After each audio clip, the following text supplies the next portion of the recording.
آپ نے بہت سی کتابیں لکھی، فقہ کے اصولوں پر کتاب رسالہ لکھی، تیر اندازی اور شہ سواری کے موضوع پر بھی کتابیں لکھی۔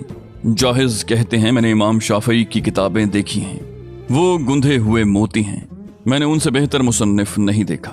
امام شافعی 150 ہجری میں پیدا ہوئے اور رجب کی آخری تاریخ سن 204 ہجری میں مصر میں وفات پا گئے۔ اس وقت آپ کی عمر 54 یا 58 سال تھی۔ اپنی وصیت کے مطابق بیماری کے دنوں میں عبداللہ بن عبد الحکم کے ساتھ رہے، انہی کے گھر میں انتقال فرمایا۔ کفن دفن کی سعادت صاحبزادوں نے حاصل کی۔ مصر کے امیر نے نماز جنازہ پڑھائی۔ اسی رات ربیع بن سلیمان مرادی نے خواب میں آپ کو دیکھا۔ کہتے ہیں میں نے پوچھا اللہ تعالیٰ نے آپ کے ساتھ کیا معاملہ کیا؟ امام صاحب نے جواب دیا اللہ تعالیٰ نے مجھے نور کی کرسی پر بٹھایا۔ ربیع کہتے ہیں امام صاحب کی وفات کے بعد ہم ان کے درس کے حلقے میں بیٹھے تھے کہ ایک دیہاتی آیا۔ اس نے سلام کے بعد پوچھا اس حلقے کے شمس و قمر کہاں ہیں؟ ہم نے اسے بتایا ان کا انتقال ہو گیا۔ یہ سن کر وہ پھوٹ پھوٹ کر رویا، پھر یہ الفاظ کہے اللہ تعالیٰ اس پر رحم کرے، اس کی مغفرت فرمائے۔ کس خوبی سے فقہ سمجھاتا تھا، گتھیوں کو سلجھاتا تھا، اپنے مقابل کو واضح دلیل سے ہدایت دیتا تھا، اپنے اجتہاد سے مسائل کے بند دروازے کھولتا تھا۔ امام صاحب کے 2 صاحبزادے تھے، ایک ابو الحسن محمد تھے، یہ قاضی تھے، دوسرے عثمان تھے۔ انہوں نے امام احمد بن حنبل سے علم حاصل کیا۔ آپ کی ایک صاحبزادی بھی تھی، ان کا نام زینب تھا۔ ان سے ابو محمد احمد بن محمد پیدا ہوئے، پائے کے عالم بنے۔ امام شافعی کے بعد ان کے علاوہ ان جیسا اور کوئی عالم پیدا نہ ہوا۔ اللہ تعالیٰ کی ان پر کروڑوں رحمتیں نازل ہوں، آمین۔